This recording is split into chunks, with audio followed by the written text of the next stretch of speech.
جب اللہ تعالیٰ کامیابی کو 4 شرطوں کے ساتھ مشروط قرار دے رہا ہے تو ظاہر بات ہے یہ چاروں لازم ہیں، ان میں سے کسی کو بھی کم کر دینے کا آپ کو اختیار نہیں۔ یہ اللہ کا کلام ہے، اس میں شاعری نہیں ہے، اس میں کوئی قافیے اور ردیف کی رعایت سے کوئی الفاظ بڑھا نہیں دیے گئے، اس میں کوئی مبالغہ نہیں ہے، یہ تو ایک ایک حرف اپنی جگہ پر اٹل ہے۔ وَالْعَصْرِ إِنَّ الْإِنسَانَ لَفِي خُسْرٍ إِلَّا الَّذِينَ آمَنُوا وَعَمِلُوا الصَّالِحَاتِ وَتَوَاصَوْا بِالْحَقِّ وَتَوَاصَوْا بِالصَّبْرِ، یہ چاروں چیزیں لازم ہیں۔ اس کو یوں سمجھیے کہ اگر کوئی معالج آپ گئے ہیں، آپ نے نبض دکھائی ہے یا جو بھی اپنا تشخیص ہوئی ہے، اب نسخہ لکھا گیا ہے، اس میں 4 دوائیں لکھ دی گئی، آپ نے اس میں سے اپنی مرضی سے 3 ختم کر دی یا 2 ختم کر دی یا 1 بھی ختم کر دی فرض کیجئے، تو اب یہ نسخہ اس ڈاکٹر کا نہیں رہا، یہ اب آپ کا نسخہ ہے۔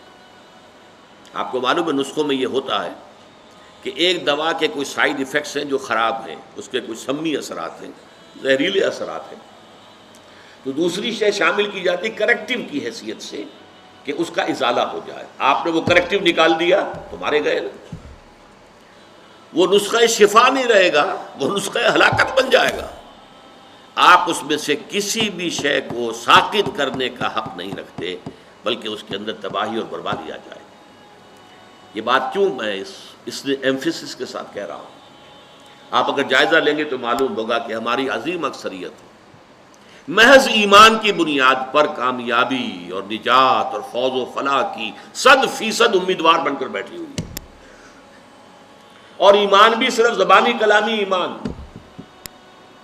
اور اگر عمل صالح کو تھوڑا بہت ہو گیا، نماز روزہ ہو گیا تو کیا کہنے صاحب، اس کے بعد اب ظاہر بات ہے کہ کوئی سوال ہی پیدا نہیں ہوتا کہ ہمارا کئی معاملہ جو ہے ناکامی کا ہو جائے۔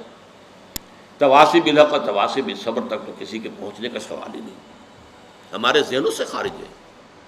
یہ بھلائی کی تبلیغ کرنا یہ مولویوں کا کام ہے، ہمارا کام تو نہیں، یہ ہمارے تصورات ہیں۔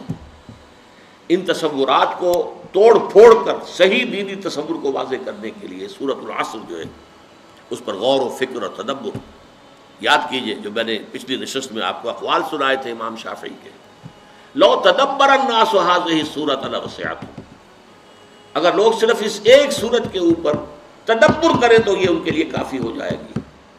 لو لم ينزل من القرآن سواها لکفت الناس، اگر قرآن میں سوائے اس ایک سورت کے اور کچھ نازل نہ ہوتا تو یہ بھی انسانوں کے لیے کافی تھی۔ تو پہلی بات یہ کہ یہاں پر کامیابی اور ناکامی کا ایک معیار ہمارے سامنے آ رہا ہے، کاش کہ یہ ہمارے دلوں میں کھب جائے، جیسے کہتے ہیں کہ نقش فی الحجر، پتھر میں جیسے کوئی چیز جو ہے کھود دی جائے، ایسے ہمارے دلوں میں یہ حقیقت کھد جائے۔ کامیابی ان چیزوں سے ہے، ایمان، عمل صالح، تواصی بالحق، تواصی بالصبر۔ کامیابی دولت سے، وجاہت سے، اقتدار سے، جائیداد سے، سرمایہ سے نہیں۔ نمبر 2، یہ کم سے کم لوازم ہے نجات کے۔ نمبر 3، ان میں سے کسی کو ساقط کرنے کا آپ کو اختیار نہیں۔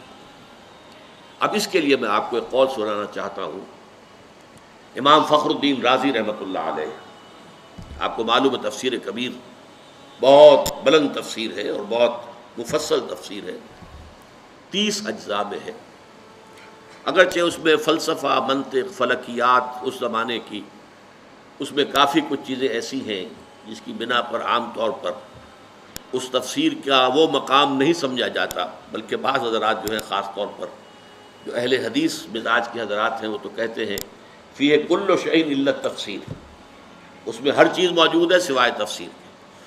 اس لیے فلکیات کی بحثیں ہیں، ریاضیات کی بحثیں ہیں، منطق کی بحثیں ہیں، تو بہت ہی اس اعتبار سے وہ اب ایک خاص دور کے اندر تو یوں سمجھیے کہ اس کا بہت بڑا جو ہے مقام، بہت اونچا مقام تھا۔ آج بھی میں اسے بہت اہم تفسیر سمجھتا ہوں۔ انہوں نے اس صورت کے بارے میں جو بات کہی ہے،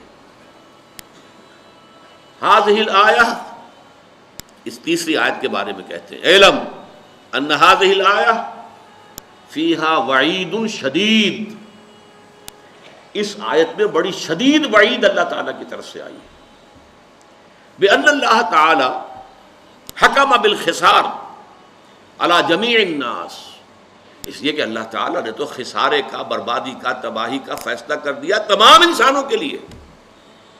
الا من کان آتیا بہذہ الاشیاء الاربعۃ، سوائے اس کے کہ جو ان 4 شرطوں کو پورا کرنے والا ہو.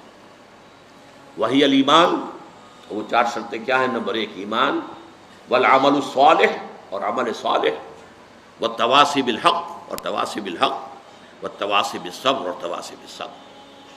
وَدَلَّ ذَلِكَ، یہ ہے جملہ جو ہے دَلَّ ذَلِكَ، اس سے دلالت ہوئی اس بات کی طرف، رہنمائی ہوئی اس بات کی طرف، ان النجاۃ معلقۃ بمجموع هذه الاشیاء، کہ نجات معلق ہے، منحصر ہے ان 4 چیزوں کے مجموعے پر. یہ ہے نتیجہ. منطقی اعتبار سے اس جملے سے یہ نتیجہ نکلتا ہے، صحیح نکلتا ہے، 100% درست ہے. اسی نجات کے لفظ کو جو میں نے لیا ہے، جو اس قول میں ہے امام راضی کے، نجات کی راہ، سورۃ العصر کے موضوع پر جو میری کتاب ہے، اور میں مشورہ دوں گا جن کو بھی دلچسپی سورہ مبارکہ سے ہو گئی ہو وہ ضرور اس کتاب کا مطالعہ کریں. اس میں ایک تحریر بھی میری شامل ہے، ایک تقریر شامل ہے. ظاہر بات ہے کہ میں ان نشستوں میں تو ان تفاصیل میں جا نہیں سکتا، اور یہ کہ میری تحریر جو اس میں شامل ہے وہ آج سے 35 برس قبل کی ہے، 36 برس قبل کی ہے. تو ظاہر بات ہے کہ اب اس وقت جو بھی جوش و خروش تھا وہ اب تو نہیں ہے، لیکن یہ کہ جن حضرات کو بھی دلچسپی ہو ضرور اس کتاب کا مطالعہ کریں. نجات کی راہ، سورۃ العصر کی روشنی. تو تیسری بات جو میں نے آپ کو بتائی، چوتھی، یہ 4 چیزیں جو ہیں یہ لازم ہیں، ان میں سے کسی ایک کو بھی ساقط کرنے کا ہمیں اختیار